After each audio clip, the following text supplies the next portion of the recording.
Setelah Jerman kalah pada Perang Dunia II, Berlin dikuasai oleh dua negara, yaitu Amerika dan Rusia. Kita kemudian diperlihatkan seorang agen spesial Amerika bernama Napoleon Solo sedang masuk ke wilayah Berlin yang dikuasai oleh Rusia. Malam itu ia ke sana untuk menemui seorang montir wanita bernama Gaby. Keduanya belum saling kenal, tapi karena tak banyak waktu, Solo langsung menjelaskan kedatangannya. Di mana ayah Gaby bernama Dr. Teller, yang seorang ilmuwan bom atom ternama, belum lama ini menghilang setelah beberapa tahun bekerja untuk Amerika. Berdasarkan info intelijen, beliau saat ini sedang berada di Roma. Dan paman Gaby dipercaya mengetahui mengapa Dr. Teller bisa berada di sana dan bekerja untuk siapa. Walaupun Gaby tak pernah bertemu ayahnya selama 18 tahun, tapi ia memiliki kedekatan dengan pamannya. Maka dari itu, Solo menawarkan Gaby untuk ikut dengannya demi menemukan Dr. Taylor. By the way, mereka tak punya banyak waktu karena tadi pas masuk perbatasan, diam-diam si petugas imigrasi memasang alat pelacak pada koper Solo. Dan sekarang di seberang jalan terlihat ada orang mencurigakan yang ingin menangkap mereka berdua. So, I'm here to help it. If I borrow your car.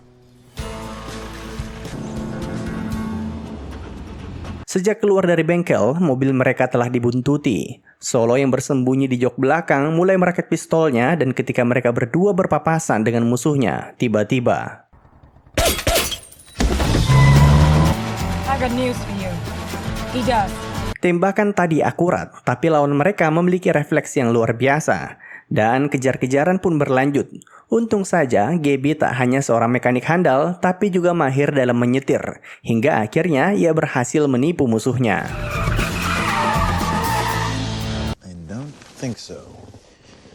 Tapi ternyata musuh mereka lebih cerdas dibanding yang diduga. Maka dari itu, Solo keluar dari mobil untuk melepaskan beberapa tembakan dan berhasil membuat musuhnya mengalami kecelakaan. Tapi ternyata ia tetap berhasil selamat. Musuhnya ini bernama Ilya, seorang agen spesial Rusia. Ia kemudian teringat ketika pimpinannya menjelaskan siapa Napoleon Solo, di mana berdasarkan info intelijen, Solo merupakan mantan anggota militer Amerika.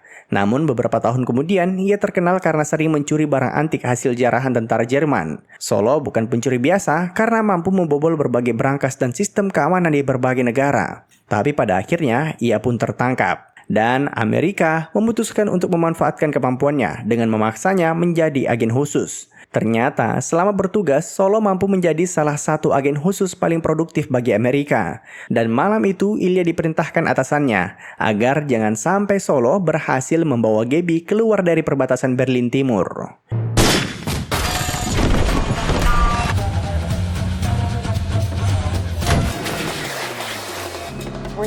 Lucunya, bukannya menembaki Ilya, Solo malah terlihat sangat senang melihat musuhnya kesusahan. Sembari ia juga mengarahkan Gaby harus belok ke arah mana, karena hanya Solo yang tahu jalan keluar dari sana. Tapi karena mengikuti arahan Solo, mobil mereka malah terjebak di antara dua gedung.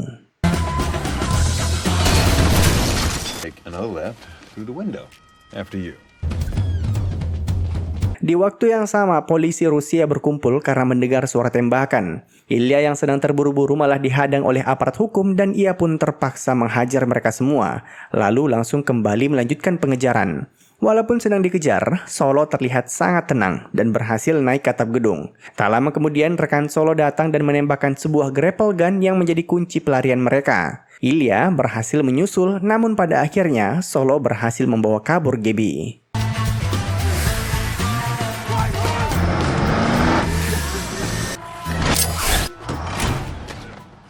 Singkat cerita, keesokan paginya, Solo menemui atasannya di sebuah toilet yang berada di tengah taman. Tapi ketika keduanya saling berbincang, tiba-tiba Ilya kembali muncul. Alhasil, mereka berdua saling gelut.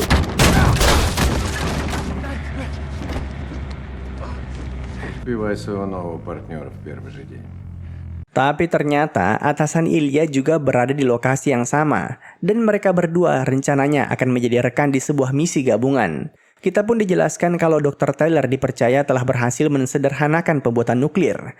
Penelitiannya dianggap paling mutakhir saat ini. Namun masalahnya, ia diperalat oleh sebuah organisasi kriminal ternama bernama Vichy Guerra. Selama ini, organisasi tersebut berkedok sebuah perusahaan logistik. Tapi faktanya sering menyeludupkan berbagai senjata ilegal dan sebagainya. Paman Gaby adalah CEO di sana. Nah, tugas mereka berdua adalah menyusup ke organisasi tersebut lalu menyelamatkan Dr. Taylor beserta hasil penelitiannya yang harusnya tersimpan di dalam sebuah disk komputer. Siang itu, Solo dan Ilya kemudian dipersilahkan untuk saling mengenal lebih dalam demi keberhasilan misi ini. Dr. Teller was on the verge of a breakthrough which would We have no choice but to work together on this.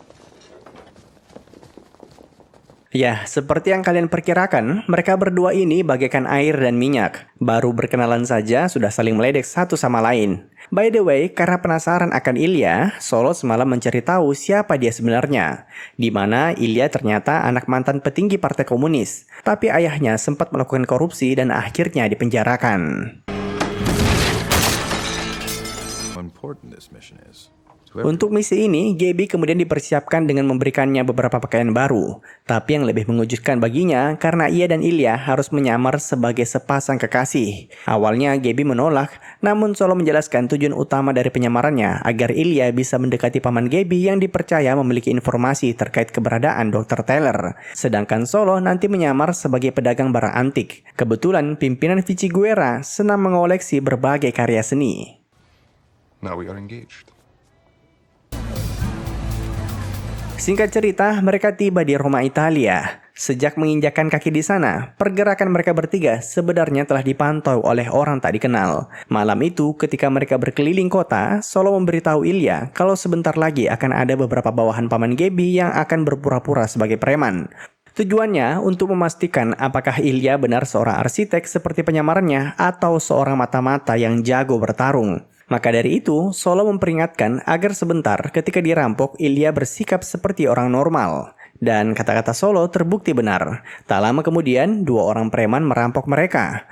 Mengambil semua uang, cincin maupun barang berharga lainnya. Di sini, Ilya berusaha menahan diri, tapi pada akhirnya ia sempat marah ketika jam tangannya juga ikut dirampok. Kelakuan Ilya hampir saja membongkar penyamaran mereka. Tapi ia bilang dirinya sangat marah karena jam tangan yang preman tadi rampok adalah pemberian ayahnya. Dan keduanya kembali bertengkar. Tapi untung saja segera dilerai oleh Gaby.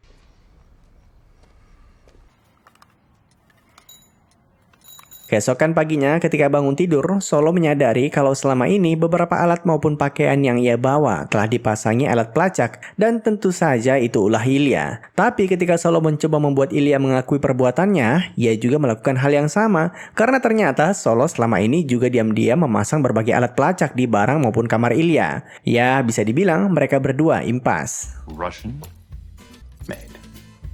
These are.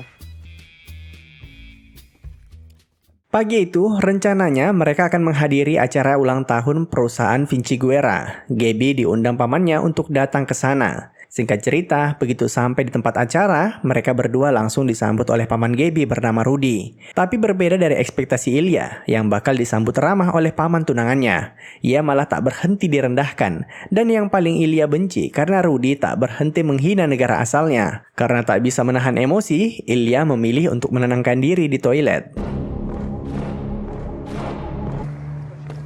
Sedangkan Solo harus masuk lokasi acara dengan caranya sendiri, di mana ia mencuri undangan milik orang lain untuk masuk. Tapi misinya lebih dari itu, ia juga harus bisa mengambil perhatian sang pemilik acara. Tak lain adalah seorang wanita bernama Victoria Vichiguera, yang sekaligus dalang dari hilangnya Dr. Taylor. Makanya, Solo sempat membuat sedikit keributan dengan bertengkar dengan penjaga, berpura-pura tak membawa undangan. Dan di saat Victoria sudah mendekat, disitulah ia memainkan karismanya. Solo kemudian diajak berkeliling oleh Victoria, bahkan diajak berkenalan dengan salah satu kerabatnya. Tak butuh waktu lama, Victoria menyadari kalau Solo adalah seorang pencuri. Dan memang sejak awal ia ingin memperkenalkan dirinya demikian. Solo berpura-pura sebagai kolektor perhiasan ataupun barang antik yang selama ini ia curi dari berbagai negara. Melihat kemampuan Solo yang terbukti mampu mencuri berbagai hal dalam waktu singkat, membuat Victoria tertarik untuk menawarinya pekerjaan dan mengajaknya bertemu lagi besok hari. Di saat kedua agen ini sibuk, Gaby mencoba menggali informasi terkait keberadaan ayahnya. Namun, pamannya tak ingin berkomentar apapun. Dan di tengah perbincangan, Victoria mendatangi Rudy untuk memperkenalkan Solo. Di sana juga terdapat seorang pengusaha minyak bernama Waverly yang kebetulan tadi merupakan korban copet dari Solo. Untung saja ia tak mempermasalahkan kelakuannya. I stupidly seem to have lost my invitation. No, not at all, not at all. I notice you're very good with your hands. By the way, di tengah acara, Gaby juga tak sengaja bertemu suami dari Victoria bernama Alexander. Sekalipun telah beristri, ia dengan terang-terangan mengajak Gaby untuk makan siang. Dan tak lama kemudian, Ilya datang dari toilet dan langsung mengajak mereka untuk segera pergi dari sana. Ia terlihat sangat terburu-buru karena ternyata barusan habis melampiaskan amarahnya dengan memukuli 3 anak muda arogan yang kebetulan ia temui saat cuci tangan. Apparently, you put someone called Count Lippy in hospital. Singkat cerita, saat di hotel, Ilya menunjukkan hasil foto dari kamera khususnya, di mana ia berhasil mendeteksi beberapa pegawai perusahaan Vinciguerra yang terindikasi terkena paparan radiasi dalam 24 jam terakhir. Makanya malam itu, Solo langsung menyelinap ke pelabuhan yang merupakan lokasi perusahaan dari Vinciguerra. Namun saat dirinya sedang mengendap-endap masuk, ia juga menemukan Ilya yang sedang berusaha memotong pagar. Tadinya mereka berdua tidak sudi jika harus bekerja sama, namun karena tak memiliki waktu untuk berdebat, mereka berdua sepakat untuk bekerja sama.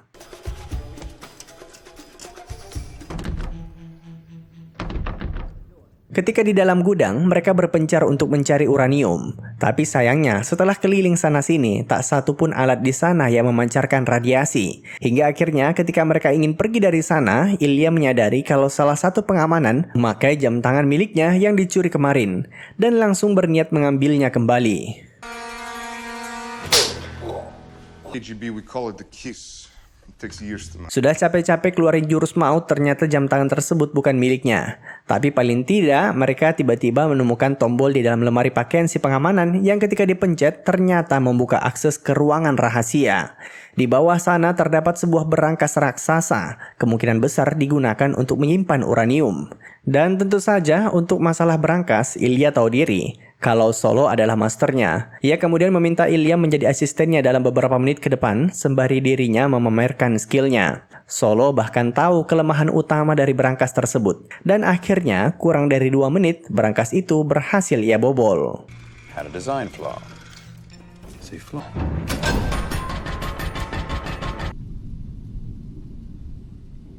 Tapi sayangnya, Solo tidak menyangka kalau model berangkas yang ia bobol memiliki sistem alarm. Begitu alarm berbunyi, Solo segera masuk ke dalam berangkas tapi ia tak menemukan apapun kecuali sebuah besi berbentuk aneh. Pasukan penjaga tak lama kemudian langsung menemukan lokasi mereka. Dan ketika terdesak, tak ada jalan lain kecuali kabur lompat keluar jendela.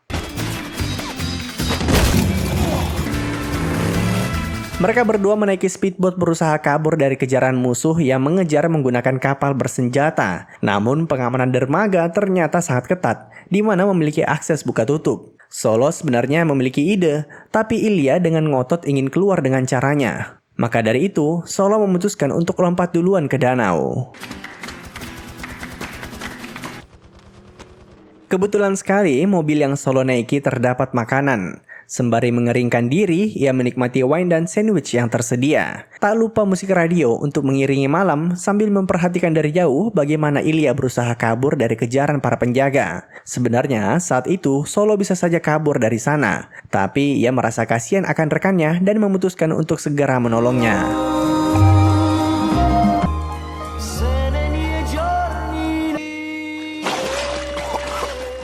Malam itu, Gaby ditelepon pamannya mengajak untuk bertemu besok pagi. Tapi dengan syarat Ilya tak boleh ikut. Kayaknya untuk membicarakan sesuatu yang bersifat rahasia. Tapi ada yang aneh dengan tingkah Gaby, di mana setelah menutup telepon pamannya, ia langsung menelepon seseorang untuk melaporkan pertemuan besok. Jadi, siapa Gaby sebenarnya? The meeting is confirmed. Di lain sisi, masalah Solo belum usai karena akibat kejadian tadi, dia dicurigai Victoria sebagai pelaku utama pembobolan berangkas. Soalnya kan hanya Solo yang mampu melakukan hal demikian. Apalagi ketika ditelepon, Solo tak memberikan jawaban. Dan akhirnya Victoria memutuskan untuk langsung menemuinya.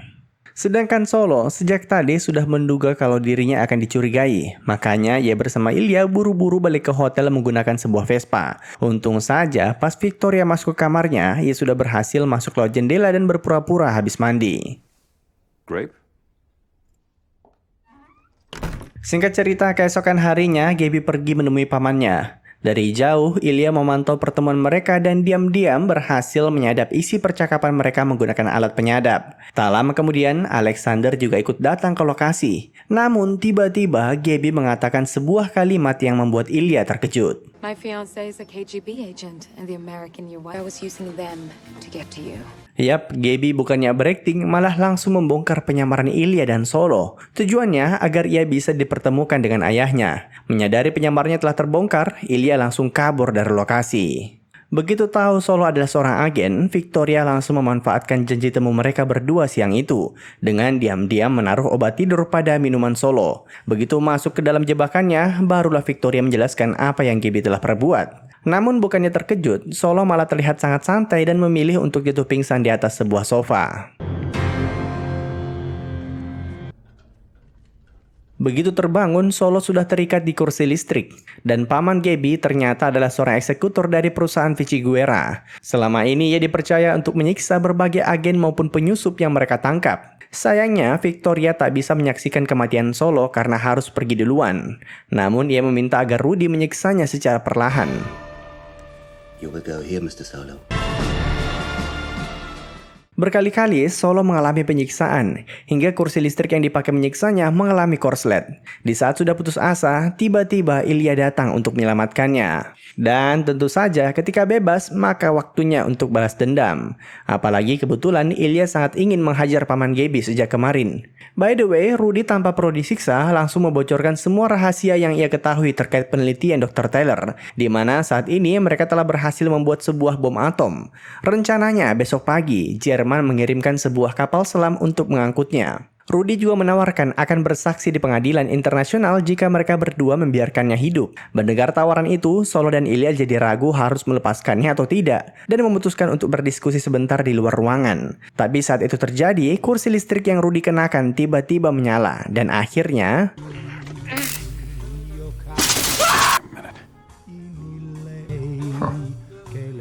He fixed the glitch. By the way, karena telah berhasil membongkar penyamaran Solo dan Ilya, Gabby akhirnya diberikan kesempatan untuk bertemu ayahnya. Kebetulan, Dr. Taylor saat ini sedang butuh motivasi tambahan.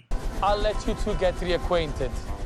Tak lama kemudian, mereka berdua kemudian dijemput menggunakan heli oleh Waverly. Masih ingat kan orang yang Solo copet undangannya kemarin? Ternyata dia adalah komandan intelijen Inggris. Kedua atasan mereka berdua tak lama kemudian nelpon dan memberikan instruksi agar mereka bekerja sama dengan Waverly demi menggagalkan pengiriman bom atom besok. Plus, masing-masing dari mereka diperintahkan secara khusus untuk merebut disk berisikan penelitian Dr. Taylor, bahkan jika harus membunuh rekannya. Vital, you retrieve Dr. Taylor and... Di lain sisi, Gabby mengatakan ke ayahnya kalau ia memiliki rencana untuk menetralkan bom yang telah ia buat. Dan Gabby ternyata tak seperti yang kita duga, karena selama ini dia juga merupakan agen Inggris yang sedang menyamar. Tindakannya untuk membongkar penyamaran Ilya merupakan perintah Waverly. Sebenarnya, Gabby belum lama direkrut oleh Inggris karena diduga akan diculik oleh Jerman. Tapi ternyata Solo dan Ilya malah muncul di tengah rencana. Dan pemerintah Inggris lah yang memanfaatkan mereka berdua. Saat di dalam lab, Gabby dan ayahnya berusaha merusak bom yang sedang mereka rakit dengan memasukkan sebuah alat khusus. Namun di tengah jalan, aksi mereka terbongkar dan Gabby segera dijebloskan ke dalam penjara. Dr. Taylor kemudian diminta segera memperbaiki ciptaannya dalam 20 menit ke depan atau nyawa putrinya menjadi taruhan. You doing? Let's both stop playing games, shall we? At the harbor. Tentu saja Waverly sudah menduga hal tersebut, makanya mereka sedang menyiapkan rencana penyergapan yang sebentar lagi akan dilakukan. Sayangnya, di saat yang sama, ketika Dr. Taylor berhasil menyelesaikan tugasnya, ia langsung dibunuh oleh Victoria. Sedangkan disk hasil penelitiannya juga ikut disita.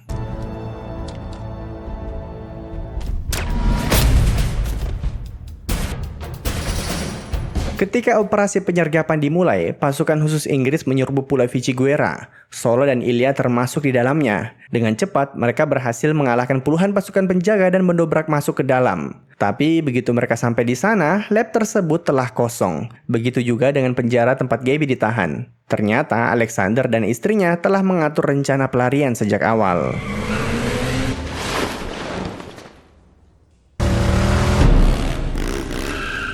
Solo dan Ilya kemudian melakukan pengejaran dengan menggunakan kendaraan yang berbeda. Tapi karena sudah tertinggal cukup jauh sejak awal, Solo berusaha mengejar dengan menerobos berbagai jalan pintas. Begitu juga dengan Ilya. Hingga akhirnya mereka berhasil melumpuhkan mobil Alexander.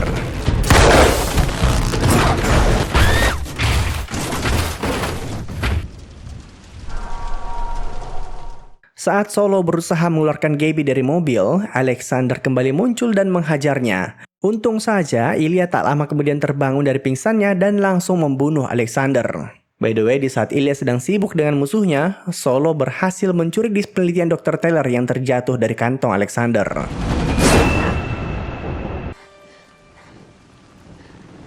Waverly tak lama kemudian datang untuk menjemput mereka. Tapi masalah kembali muncul karena ternyata bom yang Alexander bawa sejak awal bukan yang mengandung uranium. Pantas saja sejak tadi Victoria tak terlihat. Ternyata ia telah kabur duluan menggunakan kapal ikan. Masalahnya ada lebih dari 100 kapal ikan yang berlabuh keluar dari pulau setiap paginya.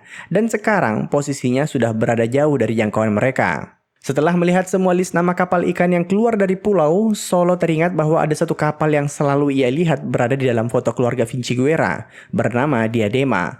Maka dari itu, nahkoda kapal segera mengirimkan sinyal radio ke kapal ikan tersebut. Namun setelah berkali-kali dipanggil, tak ada jawaban. Hingga akhirnya ketika panggilan radio mereka diangkat, sang kapten kapal tak ingin mengakui kalau Victoria berada di kapal yang sama. Solo kemudian memancing agar Victoria mau berbicara dengan mengatakan bagaimana tadi suaminya tewas sebagai pengecut. Ia tahu betul keangkuhan Victoria akan menjadi senjata makan tuan.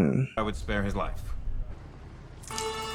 Napoleon, I appreciate your message. Bom ciptaan Dr. Taylor saat ini sedang proses diangkut menuju kapal selam milik Jerman. Karena merasa dirinya telah menang, Victoria tak berhenti mengejek kekalahan Solo sembari berjanji akan membunuhnya di masa yang akan datang.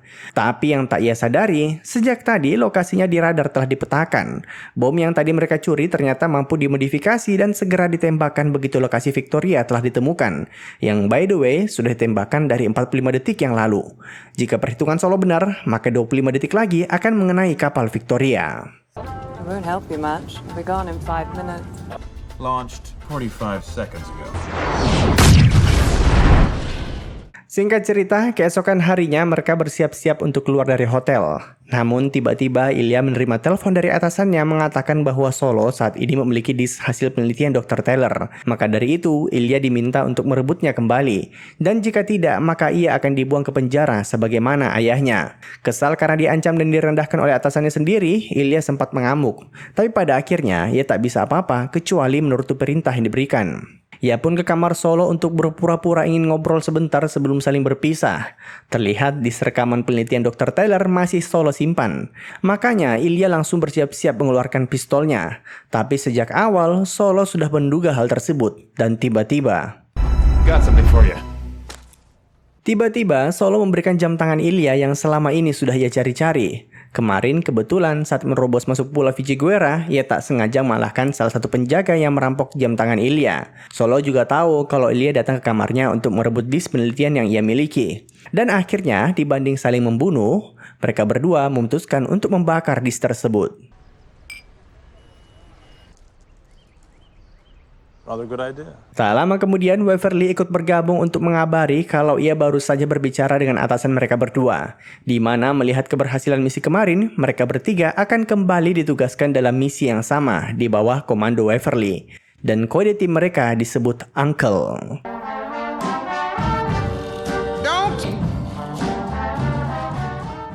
Dan dengan begitu, film pun tamat. Terima kasih telah menonton. Sampai jumpa di film selanjutnya. Jangan lupa komen, like, dan subscribe.